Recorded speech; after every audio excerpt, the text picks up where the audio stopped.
What I want you to get out of this when we release them is just how slowly they fly, how butterfly-like they fly, how agile they are, and in silence. I want you to be totally quiet. On the wintry back roads of western Montana, a group of people have converged in search of long-eared owls. Their guide is Denver Holt, a wildlife biologist who runs the Owl Research Institute in the Flathead Valley. The visit offers a rare opportunity to observe these birds while learning about techniques used by wildlife biologists in gathering information about the ecology of the long-eared owl. This film combines two separate field trips, one sponsored by the Montana Audubon Society, the other sponsored by the Montana Natural History Center. So here's what we're going to do. First of all, again, you can never ever come back here. And second of all, you can just see this little patch here. Real typical of habitats that you don't think are very important for much, but for long-eared owls in particular, this is a very important winter habitat and sometimes a breeding habitat. This is an area we kind of refer to as the truck stop, and why we call it that is because there's such a high turnover here of owls, whereas the other areas around Missoula, once the winter roosts are established, usually in October, so they're pretty much stable throughout the winter. But here there seems to be a pretty high turnover. One day you can come in and trap 5 owls and band them, come in and then return a week later and catch 5 more, and none of them are abandoned. They're the only 5 in there. Or, you know, sometimes you will make some recaptures in here. So anyway, but there's usually a high turnover in here. What's going on in the Missoula Valley this year is we have a lot of voles, same thing in the Flathead Valley or the Mission Valley. And we've been trapping voles for a number of years, and this is as high as 1990, which I think was the highest year I've ever had. And it's reflected in the numbers of hawks and owls which are around. The Missoula Valley hasn't been very high for the past few years. We haven't had much breeding activity till this past summer, and high winter numbers in a long time. We've had, on the Christmas count, I think about 45 long-eared owls just here in the Missoula Valley, which includes this little roost here, and hopefully there's a few birds in here. It's all driven by voles, so if you see small mammals running around while you're standing here, particularly little brown things about that big, those are the voles. Some people call them field mice. They're a little different from mice that typically look like Mickey Mouse, but that's what's driving these populations of long-eared owls. So when there's a lot of voles around, there's a lot of owls. In roughleg, it's the highest numbers of roughlegs I've seen probably since 1990 as well this year, in the Missoula Valley as well as the Mission Valley. Again, it's going to be standing around waiting for us to do our job. You probably will see some owls floating around once we go in there. The owls are obviously going to see you. They can hear me and all that right now. What I'm afraid might happen is that they'll see us over here and they'll get real high. There's not a lot of area of them to peel off and go to. They could fly over there. If they do, we might just leave them alone. But they'll just jump back and forth from this patch to the patch right on the other side. It is harassment. I want to tell you that right now. I mean, wildlife research is harassment. And so we are harassing these owls, and we just hope that the information that we get is going to be good for them in the future should we need to do anything like have management recommendations or something like that. But it is a degree of harassment. We've tried to measure the harassment. I've had cardiac surgeons out here and cardiologists out here looking at heart rates. The heart rates when we're handling these birds are up at 400 to 500 beats per minute. The problem is we don't have a control or something to compare it with the resting heart rate of an owl just sitting naturally out there. But we've taken it another level, we've taken blood. And so we take the blood and then we can look at the stress hormones, which is the corticosterone. And we have found that when we're handling these owls, even though they're sitting there, they look calm, that their stress levels are rising quite a bit. We can get a basal level if we take blood within 5 minutes, preferably 3, and that'll give us our basal rate.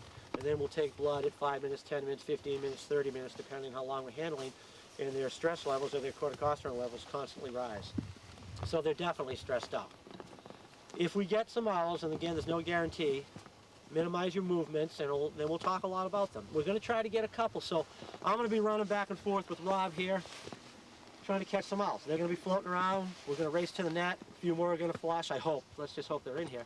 And yeah, there's going to be a lot of activity. You have to live with it, though. All right, and And it is. It's bothersome to the birds. But anyway, so we're going to start, and you just got to keep quiet and keep as close together as possible. I'm going to show you just briefly a demonstration in the net. We have a net set up there in the vegetation.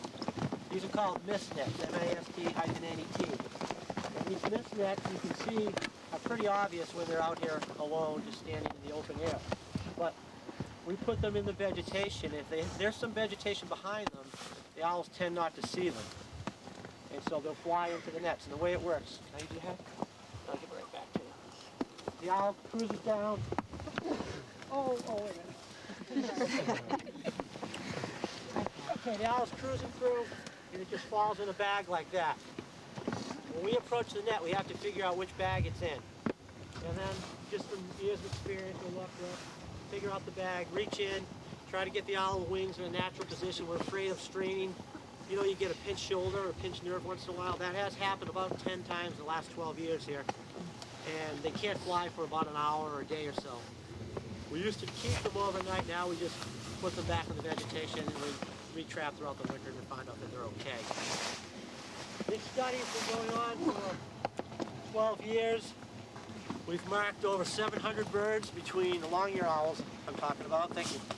Between the Missoula Valley and the Mission Valley, we found over 130 nests. We study them year-round. We band them, weigh them, measure them, do a few other things, try to get some information on their life histories. One thing that's neat about these long-eared owls, and if you see some birds coming up, there's not a lot of species of owls in the world communally roost.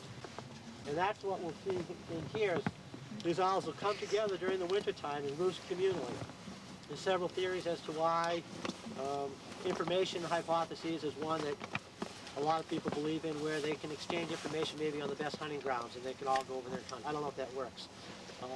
Predator vigilance is another one, perhaps. All these eyes sitting around can monitor potential threats. We rarely find them killed by anything, so maybe that doesn't work. And then on and on and on. There's a lot of theories. But one thing that we have seen recently is that mating opportunities come out of these communal roosts. And so we know that they're males and they're females. And I initially started this study because I thought that all these owls in here might have been family groups, related groups. And now through the banding, the marking, the recapture, and genetic analysis, among other things, we know that they're not family groups. But is this group a little more closely related than the group 5 miles away, than the group 2 miles away, than the groups that are in the missions? So that's another level that we can look at. And that's how this all started. And now we follow them year-round. Any questions before we get started? Where do they nest? Where do they nest? They nest in old magpie nests. And I'm not going to bring you in there because there's too many of you. But there's magpie nests scattered throughout these hawthorn thickets and willow thickets. And the long-eareds, as most owls, they don't build nests, they just kind of take over the nest. When do they start, Denver? They start nesting, it depends. In a good bull year, they will breed in February. And it's not uncommon, it's not reported in the literature, but it's not uncommon for them to start breeding in February, particularly up in the Mission Valley. Generally, however, the mean would be about the second week of March. These winter roosts will break up, depending on the bull numbers, middle towards the end of February and into early March, and then they'll spread out and pair off and breed. Yes. How wide is the hunting range of a specific owl, an individual owl? How wide is the hunting range is a question. It's really difficult to tell. With long-eared owls, transmitters have shown anywhere from 75 to 400 acres. But it's all dependent on the density of small mammals. And so if you have a lot of small mammals, and I don't think that's really a good measure to do that only 1 year. You really need to do that multiple years to get a good measure of their home range, territories, etc. Okay, Rob and I are going to go work now, so just hang in there, keep tight, please keep quiet. But if you have binoculars, use your binoculars, and you'll see the long-ears floating around. Yes, ma'am? Can I come? My wife wants to join us. No, you can't, sorry. I want to come. No, because too many people will get them high. Just hold on a second. But please, be nice. Just stay there.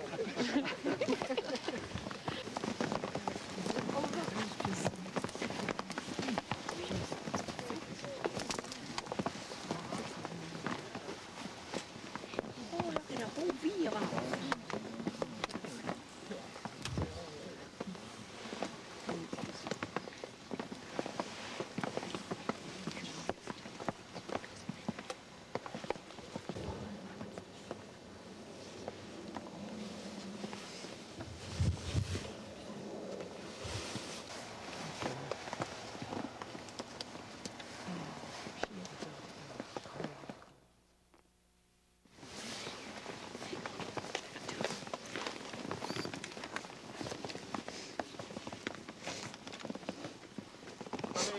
see.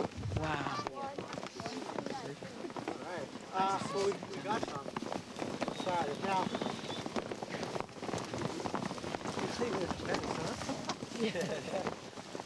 huh?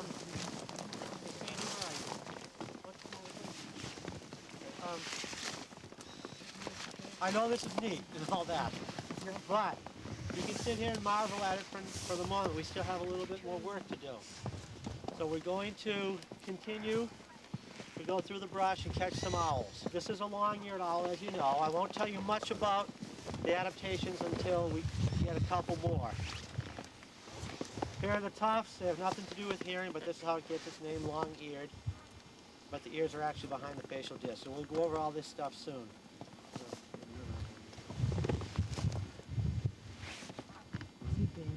He is banded, actually. So this will be interesting to see when and where. Now, will you take blood or anything from him? No, not today. No, we don't. You're just banding today? Yeah. What's that? You're just banding today? Yeah. These are adults. Well, we're going to try to figure that out, and we'll show you. But we do have to go back in for another pass. So, Lynn, do you want to come hold them, please? Now, if for some reason the owl's standing, gives you a hard time, if it bites you, blow in his face, or claws you, hanging there until I get back. if for some reason you get in trouble, there's the net. And if it's going to get away, just send it into the net, and we'll be out in a second. Rob, let me hand it off. Is that your assistant too? Yeah. This is a really good one. It's been handled before. There is no doubt that females are nastier than males. We will show you that. Hopefully today, Lynn, take the glove off, please. Take the glove off. Lefty or righty? Firm but not too tight. You can hold over here like you want. Now, if you get in trouble, stay near the net. And if you get in trouble, there's the net. So you guys can back up to the net. If for some reason it gets away, or it's going to, send it into that net. So you guys just back off to the net. Walk over there. Okay, again, it's cool out, I understand, but just hang in there, and we need a little bit more work, and we'll be back, and then we'll go over stuff. Yeah. Lynn, Yeah. don't bring it near anybody, please. Just stay there. Tried.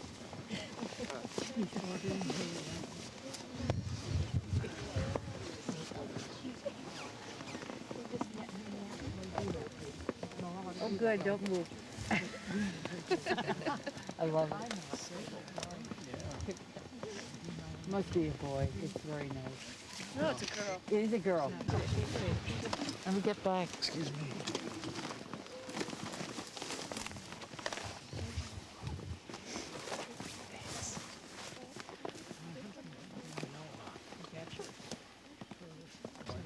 Isn't she a beauty?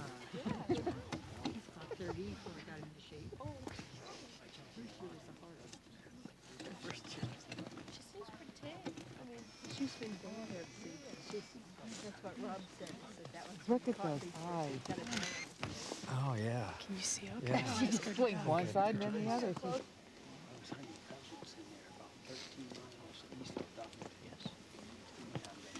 Pretty deep. There's nothing in there. It's snowberry, cherry, chokecherry shrub. They're in these chokecherry patches. I was real surprised. It's okay. I have not seen very many of them. So, yeah, that's what you guys like. the big wings for a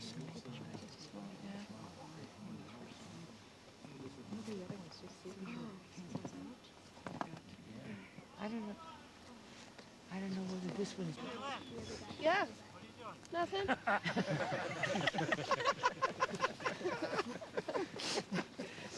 Where is...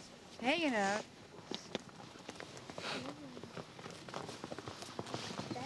Back up a little, please. Yeah, you can let it... Yeah, you can just hold it with your hand. Okay, that's all right. Yeah, firm and not too tight. You don't have to put it, your hand over its back. It'll settle down. If they flap, it's no change. Okay, I'll be right back. There used I was looking at that. Yeah, you and her. Lynn looks so great standing there.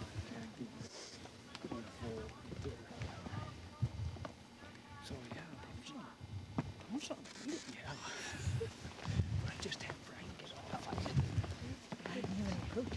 said you could get a few pictures of it.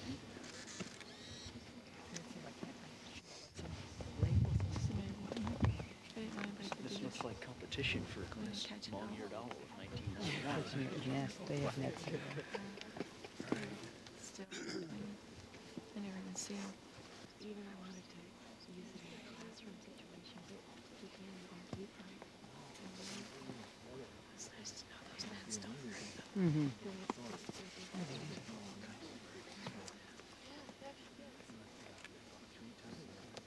I know. You have to give it over to fishing game. So in the middle, so you can Very noisy cat. Noisy kid. Wasn't David? Oh, good. Oh, we heard a noise from last night. A roaring bull. Gives me the most blooded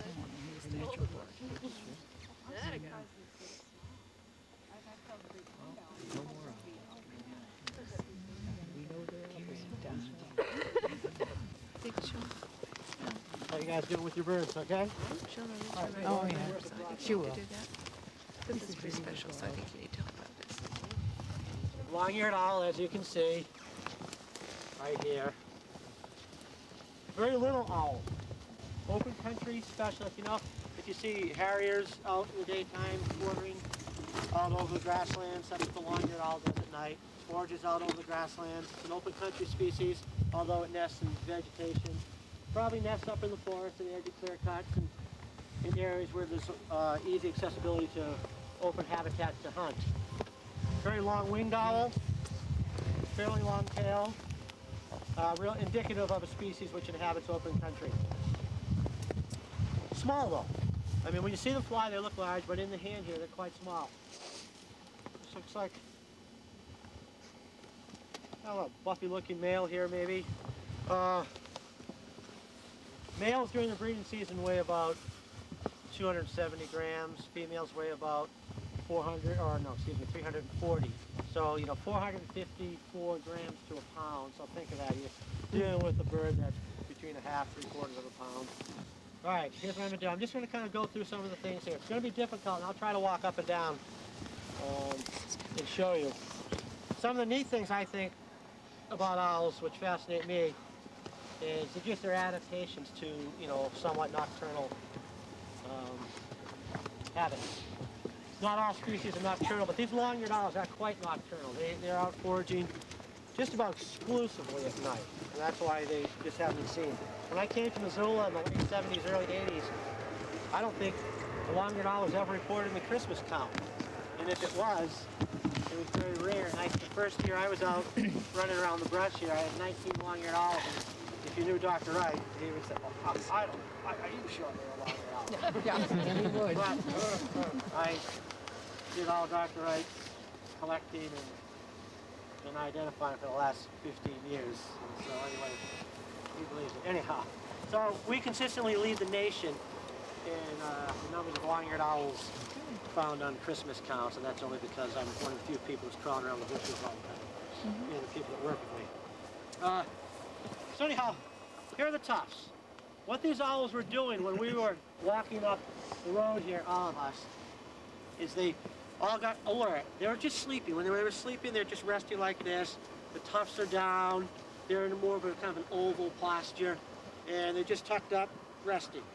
However, when there's a threat, like us walking around, they'll raise these tufts up. They'll take a more compressed body posture, so they'll compress the plumage real tight to the body here. They'll put these up. They'll raise these white eyebrows and these bristles around the bill, and they'll just sit there really tall and thin, try to monitor the threat. These tufts here will mimic the twigs within the vegetation. Even the coloration on them may mimic flicks of light or snow or bark or lichen. And then you can see its back coloration, the camouflage coloration, it tends to look more like bark that is evolved. Most of the species of owls sit tight and let the threats or the potential threats just walk on by. But they're always monitoring. So anyhow, in short, the tufts have nothing to do with hearing. They're just for camouflage. They take on these postures and this behavior of sitting still and letting the potential threat pass, which over the years I know all their tricks, so they can't get by very often without me finding them. But the ears are behind the facial disc. And for a moment here, and you kids think of this too. In long-eared owls or in long-eared owls, the ears are asymmetrical. And that just means one ear is higher than the other. So if we went around and pulled everybody's left ear off and raised it up a quarter of an inch, that's what it's like in the long-eared owl. So the left ear opening is higher than the right ear opening. So the left ear opening will be up here, and the right ear opening is down here. Not all species of owls have that. In some species, the right ear is higher than the left, but it tends to be a character of owls that are in northern climates, particularly deep, dark northern forests with lots of snow and a lot of canopy, which prevents a lot of light from coming in. But also in some of these open species, like short-eared and long-eared owls, that have to forage in tall grasses like this. If think about an owl foraging through here like that, you can't really see a small mammal running through here. So what it will use is acoustical cues as well as keen vision to locate prey. What this asymmetry of the ears allows these owls to do is calculate, like we can, on a horizontal plane. So we can tell it's there, it's there, it's there, it's there, it's there. Where we have problems with a real fine resolution is if it's at 10, 9, 8, 7, 6, 5, 4, 3, 2, 1. By having asymmetrical ears, these owls can calculate the horizontal plane and the vertical plane simultaneously in just, okay, and go in there and capture the sound source, or hence the small mammal. Provided it has high-low frequencies, which just rustling through brush or under snow can't. And some of these owls, like the great gray owl, can actually dive through several inches of snow. They can hear the small mammals through the snow, and they'll plunge dive, and they'll grab it. It's really quite neat. So what about owls that have symmetrical ears like us? Their trick is quite simple. They just have to tilt their heads up and down, and they have to calculate vertical, then they can calculate horizontal, they calculate vertical, then horizontal. But it's a good trick for you to know in the future. Yeah. You see how big they look? Yeah, they look big. See that flight? He's not going where he's The owl see primarily in black and white. So you see all the colors here? My reds and oranges and blues and purples and pinks and all that. The photoreceptor cells in owls' eyes have a high rod to cone ratio where we have a high cone to rod ratio. And that just means that there's specific oil droplets on these photoreceptor cells that enhance our color vision, and the owls don't have that. They have color photoreceptor cells, however, you need light to have color, and if you're primarily nocturnal, you're not going to get that color. In laboratory experiments, the tawny owl, some species of owls, can maybe detect a little bit of color, but really doesn't have much function. So they primarily see in black and white. Just think about that at night. As soon as we lose the light, we'll lose all our colors here. Well, all owls haven't been tested, however. You know, maybe there is some owls, like diurnal owls, like the snowy owl, perhaps, that might see more color vision. But for the most part, owls see in black and white, or shades of black and white. Another neat thing, so we've got hearing, vision. Let me go back to hearing. These facial discs here, just think of a satellite dish and funneling radio waves in. This facial disc here, when these owls are in high alert and they're foraging, the facial disc really stands out. What seems to be happening, or what we think is happening, is just sound sources are really amplified and just sent back into these ears for fine resolution and where the sound source is coming from. And a lot of bird feathers have a sensory corpuscles at the base of the feathers called Erb's corpuscles. And it hasn't been proven, but some people think that this may help enhance where the sound source is. And the owls have these modified semi-plumes on their face, or bristles on their face. All right, silent flight. Owls supposedly can fly silently. What I'm going to show you here, can you see the fringes? If you had a pocket comb right now, and you pulled your pocket comb out, You see the little fringes right along the leading edge of that primary there? That comb? You see those fringes? Let me just walk it by so everyone knows what I'm talking about. Vortex Right on that generators. end primary, those little fringes.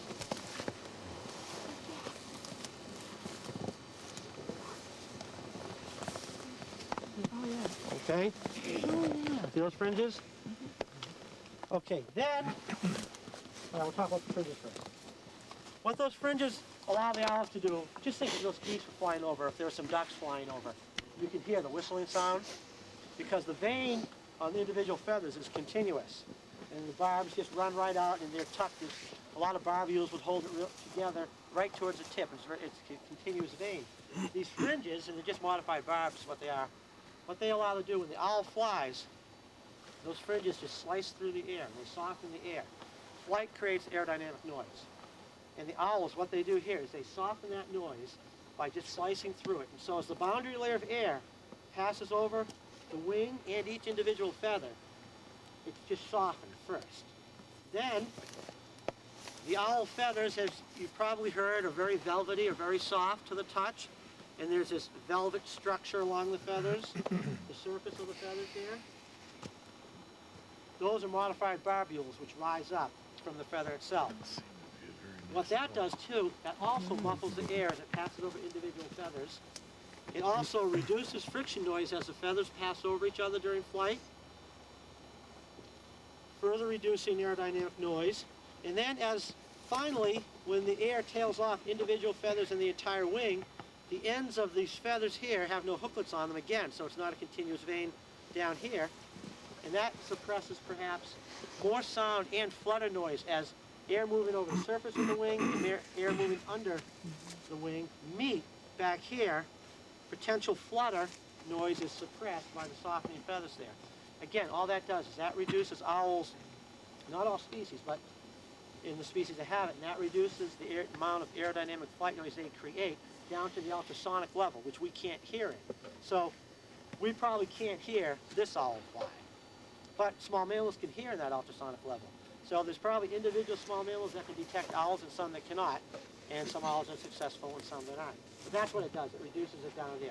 So that allows the owls two things. It allows them to hear in flight and make adjustments, and also to reduce detectability. Denver, Yes? does each one of the primary feathers have that leading edge, or is it just the leading primary? That's a good question. Does each primary feather have that? No, it's really neat. The way it's evolved is just where it's needed. The first Just feather, the first one. and then as you see the first feather, P10, is shorter than the second one, P9. But you see, if you look closely, the very tip of the second feather has the fringes. It picks it up. The whole three-quarters of it doesn't have it. And then just where it extends beyond the first feather, or P10 there, it picks it up there too as well. And sometimes you can see it on the third one. Usually the first one, a little bit of the second, very rarely the third. But species of owl, like a northern pygmy owl, for instance, they have very, very reduced lengths and numbers of these barbs. And think of it, they're a pigeon hunter, they hunt by day, maybe they don't have to be silent. 50% of their diet birds. Snowy owl, you wouldn't expect it. You compare snowy and the great horned similar sized owls. And the great horn's got real long barbs, and the surface area, the friction barbules, is very high. And you take a snowy owl, and it's got very short barbs. They're widely spaced, you can actually count them. And the surface area of the barbules, or the velvet area, is reduced as well. So when we group owls morphometrically like this, and some other characteristics, which I have a student working on now, and it's like snowy owls and pygmy owls and hawk owls are falling out over here, long-eared owls, short-eared owls, boreal owls are falling out over here, and then there's some habitat features as well that stimulate. Questions as we keep going? Yes? Bring the owl back. I want to see the fringes. Okay. How you guys doing? I told you it'd be long. It's a lot of standing and cold. Sorry. Yeah, it is pretty neat. I have one question. Yes. Since the ears are uneven, is the facial disc uneven? Is the facial disc uneven since the ears are? As far as I know, it's not, but I don't think so. But I've never really thought of that. Is the facial disc uneven? I don't think it is. I think it looks like it's either half moons or almost a total circle in some species, but as far as I know, no. No one's looked at that.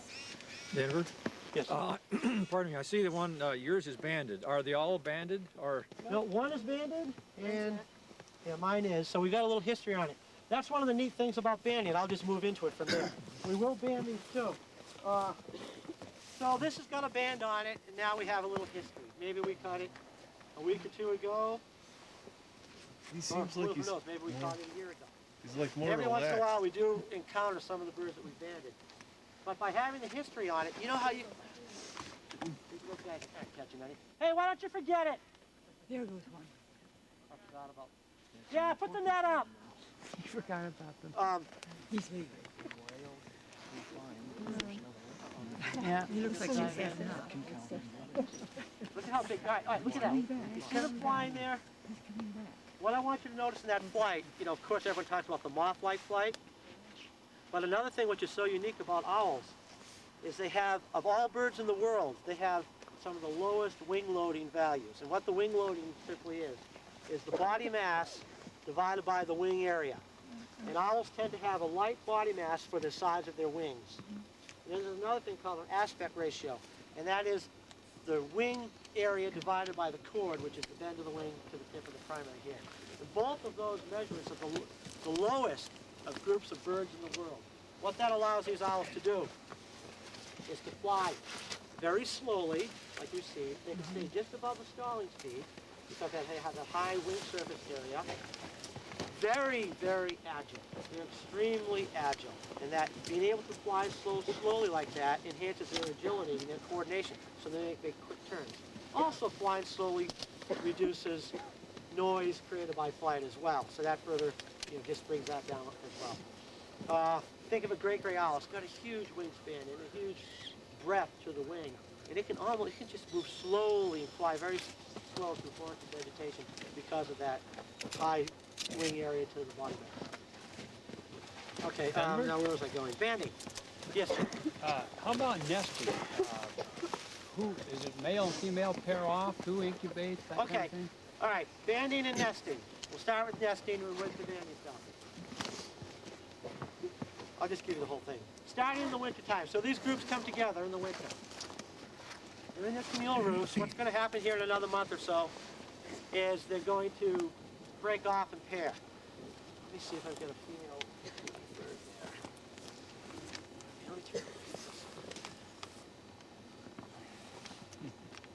there. Well, no.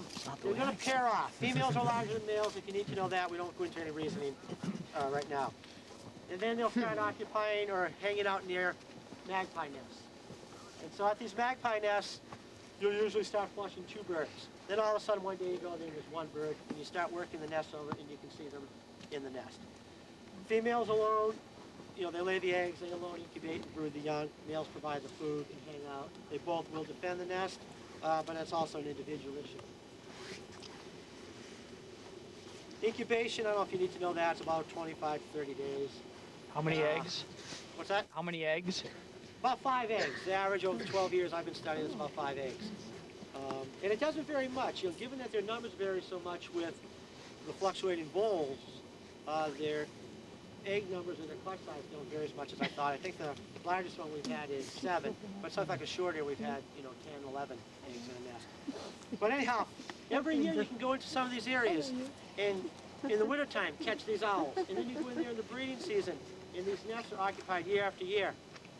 And you would say, hey, my owls are back, or the same owl is here. But by banding these things and marking them like we've done, we have found that 90% of the birds are new birds every year.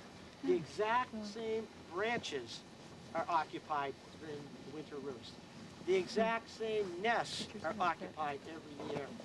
And 90% of the birds are different birds every year. So that kind of tells me that they're just hardwired for specific habitat features. It also says that maybe they're just a big nomadic population that moves around, but maybe they're not nomadic. Maybe they know the country from British Columbia all the way down to Idaho Falls or somewhere. Maybe they do know all that country and they just move around and stop where the bulls are, but that still doesn't explain why you still have 90% of them turnover each year. So anyhow, those, what's that? How long do they live? How long do they live? I don't know that yet.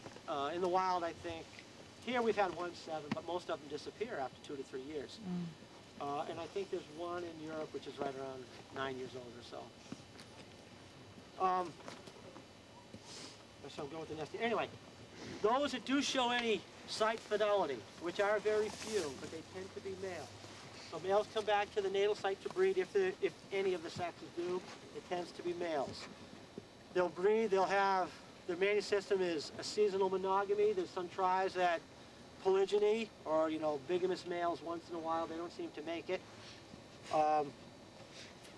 But males occasionally do come back to the areas, but never mated with the same females. And one example, we've only had 2 females that have been within reason of the study area over the 12 years. And male and female bred one year. They raised 5 young. Next year, the male was back.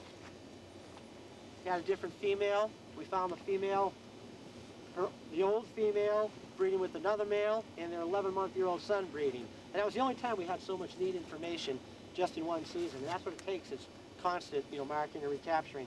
But one of the ideas for divorce is supposed to be that perhaps one of the parents is not a good provider, the male's not a good provider, the female's not very good at incubating or being a mother, etc.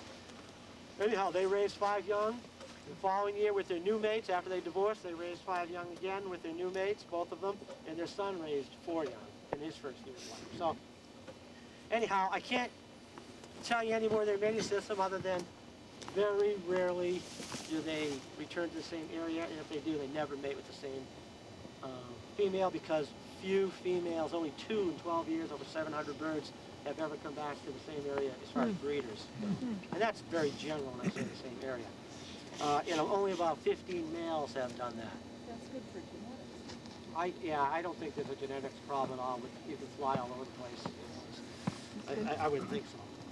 Fred would probably tell you the same. Anyhow, so that's their breeding season. Now, care, parental care. All right, so females alone incubate, females brood. At about 3 weeks old, the young will branch out. They still can't fly, and they'll just branch out. It means they jump out of the nest, they're hanging on branches, they fall down, they climb up. They're very capable of walking around the ground and then figuring their way back up in the trees when they fall. And so this is what happens. It's kind of neat. It's only through mark recapture that we've been able to figure this out. Is that at about 3 weeks old, when the young leave the nest, it's another three weeks or so before they can fly. So let's say they're flying at 5 or 6 weeks, a little bit. Male and female continue to bring food to the young at this time. Then at about 8 to 10 weeks, the females leave. That's it. They abandon their mate and their young. Most of them never to be seen again. They just leave. At about 10 to 12 weeks, the males just leave. The young are hanging out there. They may hang out for a couple more days or a week, and then they just disappear. And that's how it works. Then a communal roost is formed in the winter time. You know, there's some movement. A communal roost is formed, like we have here, and it starts all over. Hey, what happened? How come you guys didn't catch anything? We had lunch. You know, different things going on as well. So I think students of it really wouldn't call it cycle today. I think some of you, this is a pellet, and you're all familiar with owl pellets, I'm sure. If not, I'll briefly tell you what it's all about. Is, you know, birds have 2 stomachs, an upper and a lower stomach. Anyway, the owl catches the small mammal, swallows it down, oftentimes whole, and then right here in the upper stomach here, the proventriculus, they'll digest the meat. Now, owls don't have the digestive enzymes or the strength that, let's say, hawks do. So the acid level isn't quite as strong as in the hawk, so they don't digest bone very well. It can be anywhere from 6 to 12 hours later when it's regurgitated. We collect these by the thousands. We've identified, we've probably collected 50,000 of these in Missoula and the Mission Valley over the last 12 years. But anyhow, what we're looking for is the skull. Now, there's a lot of bone in there, and it's similar. We have the same looking femurs and pelvis and humerus and radius and all that stuff. But just think of this. Here's what we want. So, if for some tragic reason we all instantly were incinerated here, and people couldn't identify us, they would look at our dentition, hopefully, and check dental records. They could tell who we are or who we were. Anyway, with these guys here, what we do is we try to get the skulls, and then we're going to look at the dentition. We're going to particular characters of molar number 2 is what we're interested in. So for us, it's real easy just to take out molar number 3 and discard it. Which seems cool, doesn't it? Very hard. And then take your binoculars and turn them over. It's a fine field microscope for anything, insects, or etc. And we can look right down here. And that is, it looks like a metal vole. And so there's 2 species of voles which occur here. One called the metal vole and one called the montane vole. And the characteristic is our molar number 2. So already we know everything about the area, so we just know the 2 voles to choose from. But if you had to do it, you would use a key. And we just know at the posterior end of the back end of M2, there's a little loop on it. And that little loop tells us that's the metal vole. And the little owls tend to toot, and the big ones tend to hoot. And that's all kind of just general distribution. So what's a long-eared do? Yeah, it's like this.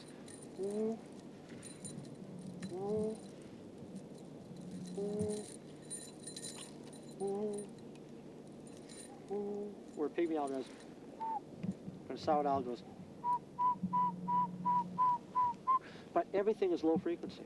And low frequency sounds that these owls have evolved, they tend to carry a lot further. You know, high frequency sounds like a warbler go, they attenuate very quickly, so their traveling distance is very short.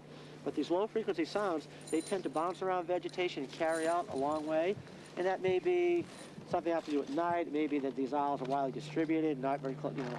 Yeah, I don't know why, but sounds have evolved to meet habitats and to work in habitats and travel through habitats. So the owls, particularly forest owls, they tend to have low frequency sounds. And they're given at low frequencies. You know, these days everybody's out there with a big ghetto blaster, you know, surveying for owls when you don't have to. All you have to do is imitate the sound yourself and keep it at low frequency. They can hear it. They have great hearing. Turn to get closer. Yeah, that's it. Firm it, not too tight. Don't let it pull its feet up in here. And if it bites, you blow in his face. If you get in trouble, throw it in the net. And, okay. Owls have a lot of vocalizations. I mean, a ton of different vocalizations. These long-eared owls, although their primary vocalization during the breeding season, we believe it's males trying to attract females. That's what everything's about usually. And, but outside of that, when you're working at the nest, they'll come in and they'll go, they'll fall on the ground, they'll be doing this and faking wing injuries and screaming and bill clacking, you heard that earlier. And they'll hoot and they'll go, whoo, you know, they'll just do a variety of things, sometimes leaving the tack, but very, very rarely. So all the owls have this variety of hoots and toots. Then the screams, hisses, barks, and then the young also have these other things, these screeches, and it's usually food begging calls where they sit around and go, ah, ah, you know, just bumming food. So, yeah, there's a lot of vocalizations going on, but the primary ones are the ones that we usually teach people because that's the ones that usually during the mating season that you tend to hear. These are the bands. Get dry. And you have to be licensed with the feds to do this. It's not a big deal to make it sound like a big deal. And you just have to have, you know, eventually you get this thing called a master permit. Anyway, they're all numbered, and you're responsible for the numbers and your records, etc. So you band these birds, take your measurement data, record anything that perhaps is abnormal, and send the records in, and it's all on computer file. So if I wanted to get a file of every long-eared owl that's been banded in North America and analyze it for something, then I can just call the banding lab and order it, and they'll send me everything. There are what they call butt-end bands and what they call lock-on bands. The butt ends are just the circular ones like this that just come together as a butt, and the lock-ons have this little flange which you flip over, and it has been believed and shown in some of their larger birds of prey that they can pull these off. But these here tend to be on for life, and even with the eagles, they'll even rivet some of the bands for eagles. So, we'll band the bird here.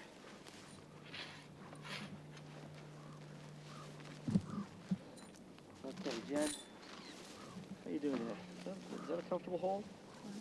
Okay. All right, I'm going to go in here, and I always band on the left foot. Remember, the ankle is way up here. The birds have these fused metatarsal bones down here. So you want to go below the ankle. You don't want it to slip above the ankle or go down over the feet. So I'll just kind of lay it in here, squeeze it off. I kind of rotate it around a little bit to get the feathers out. Doesn't go up over the ankle, doesn't go down over the feet because it's a number 6 band. And we just know through the ears. The important part is your left hand. You don't want to snap that leg. So you have to be steady with your left hand. You don't want to drink too much coffee before you come out. And get it in, roll it around one more time, and then seal it. The bird's banded forever. So now, we come in here next year, catch this bird. We can check our records. We've got a little history on it. Now, come over here, Jen, please. So that's 614, Ann, and I'll give you some information.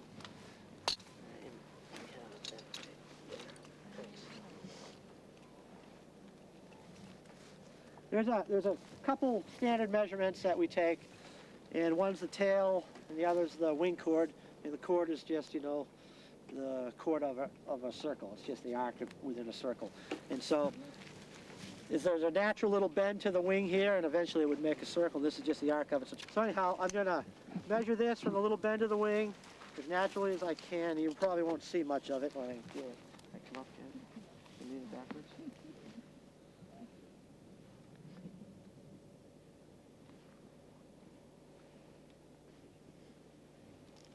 287. And we do everything, you know, metric, so millimeters. That's 287. Then I'm going to, and it's just pretty standard, I'm going to turn around here and just lean it forward and come up a little. And what I'll do is grab the tail, I go underneath the tail. And it doesn't matter, there's a couple different ways to do it, but as long as you're consistent, that's all that matters. I'll lay the tail down, run it across, 151. Let's see here.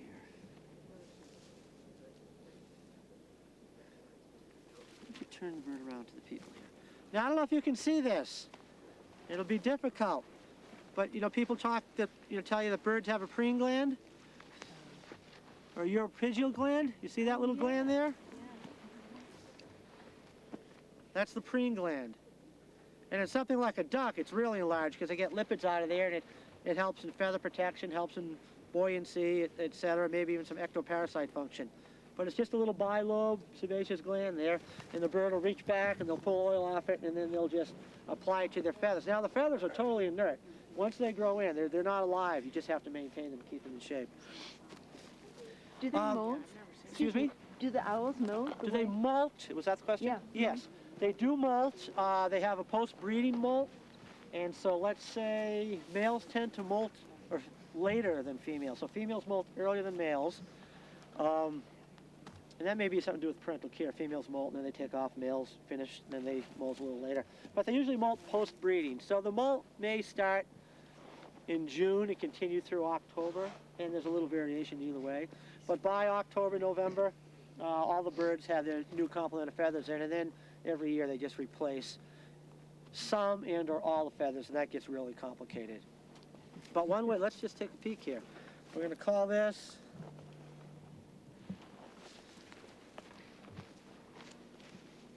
all right, it has one generation of feathers, and some birds that molt, you'll have 2 generations of feathers, and we can just look at that. Turn it around this way. Thanks, Jen.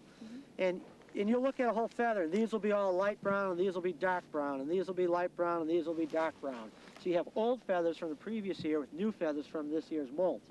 And that seems to vary, but it looks like in high food years where there's a lot, food is real abundant, they tend to molt more of their feathers. We've had very few birds this year that have had 2 generations of feathers. But, all right, it has 1 generation of feathers. How do we know it's not a young of the year that has its first generation of feathers? And so there is another clue that we look for, and turn it back around and lean it back a little bit here. And we look underneath here. Oh, yeah, this couldn't have worked out any better. Let's do it in the light. You see this little pink right here? Okay. No, it's not going to work. Anyhow, there is this little pink wash right in here. Only adults get that pink wash after they molt a new feather. So now, we know that it's got 1 generation of feathers. Adult or young, we're not sure yet. We look under here, has the pinkish wash. Young don't have that, definitely an adult. How far can we go from there? I can't tell you. We're looking at some techniques and evaluating something this guy wrote on aging them up to 3 years. And with known banded birds that we band as nestlings that we capture sometimes in the winter, we're trying to evaluate that. So anyhow, we have an AHY bird, or after hatch year, after second year. Sex? Sex? Sex in long-eared owls is supposed to be, you can't do it. You know, owls generally, there's no color dimorphism in most species, so the sexes look alike. However, you know, there's a snowy owl male, adult male is white, and a female is speckled white. Barn owls, females tend to be a little more rusty with a lot of spots, males are lighter with fewer spots. Long-eared owls, they say you can't do it, but we can. So, what we did is we took a soil color chart.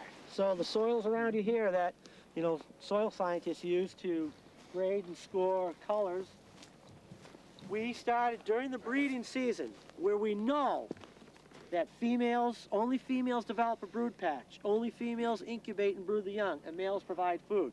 And so we know the sex because we have that bird in hand and she's got a brood patch. Males do not do that in owls. In other birds they may. Just depends on the species.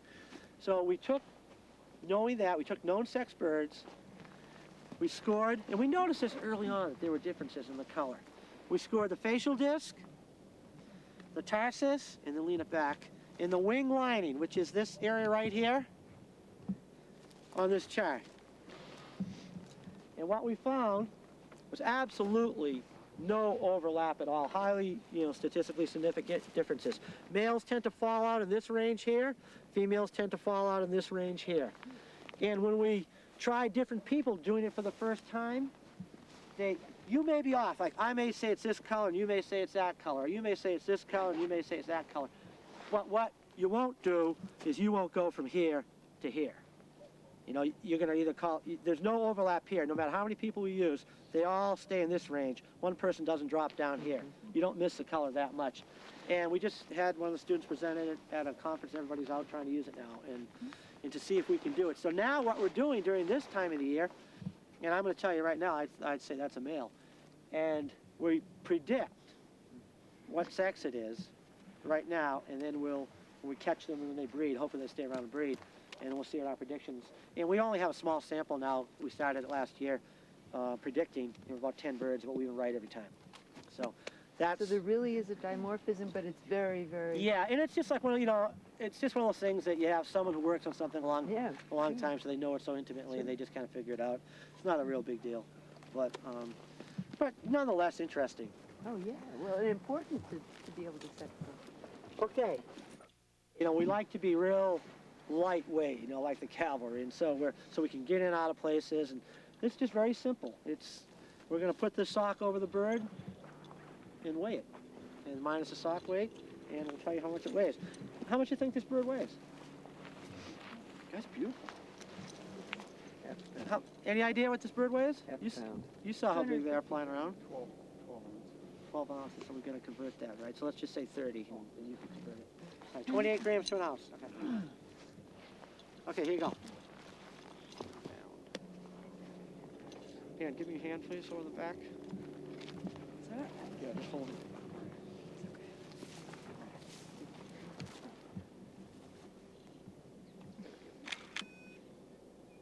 Okay, and take away Jen, you hang in there. All right, thanks. Look. You hang in there. You blame me? Lean forward a little. Slowly. You're welcome. That's how you do it.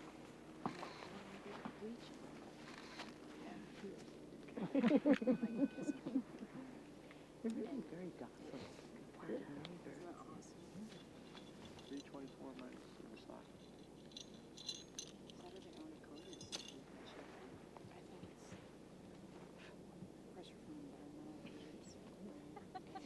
All right. What we've also learned, and in most owl species, females are larger than males, and you guys can debate why that is, but our males, all right, so what do we get in? Got 283 grams. So what, 454 point something to a pound. So go for 283 grams. Males during the breeding season tend to weigh about 270, 275 grams. with the variations from 225 to about 290. Females during the breeding season weigh generally 320, 340 or more. They're quite a bit larger and darker. So anyhow, not only does the plumage work, but the weight seems to fall in. But weight can vary. You know, if it ate a 30 gram mouse, half an hour ago before we caught it, you could get the influence there. So that's why multiple captures over time. And we'll capture this bird again, and we'll take all the measurements again, we'll take the weight again, then we'll have paired samples, and then we can be able to compare ourselves to see how accurate we are from time to time. Come on, get up there. Yeah, if you want them to look at you, just shuffle your feet a little bit. Let them get through to get this picture. He's going to get you. Did they smile? This is a first for us, this taking an Audubon group out. It's turned out really quite successful. It's super. Okay. Are you member? Look at and when these owls leave, they'll go back into that roost and we'll come back next week. Maybe some will be here, maybe some won't, but I assure you it's not going to cause them to abandon the area. Just because we've done it for so many years. How'd you hear about it? We try to check our roosts once a week, and we try to get as many birds banded in the roost as we can before the breeding season starts, and then we can find out. Because right now we're working on a plumage, a sexing scheme on plumages, so we're predicting sex, and then we're going to see when we catch them during the breeding season if our predictions are correct. And so far they've been correct. No. What's that? Oh, the work? Yeah, this is year-round. We're in the field. We're one of the few groups of people in biology that actually go outside.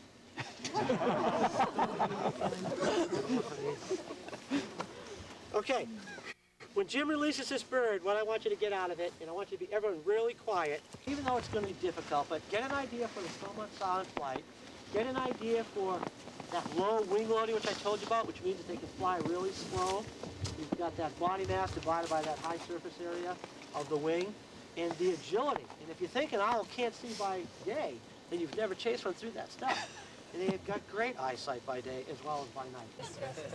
Okay, all right, just let them go. No, not yet. Look at the maneuver. Isn't this great? Is that cool? I think you do that before they go out the trail. Okay, here's the last one. I just read about this. That side, I didn't know where it was at. Isn't that amazing? Okay. Well, I hope it wasn't too cold. Thank you. All right, thanks, Audubon. I appreciate it. Denver, thank my crew. How is this area going to be protected for us not to come back? Oh, yeah, thank you. Don't ever come back. Okay, we'll get another shot of you. You know what? If you put this on the cover or something, I want a credit for the photo. And be quiet, and you won't hit it. Okay.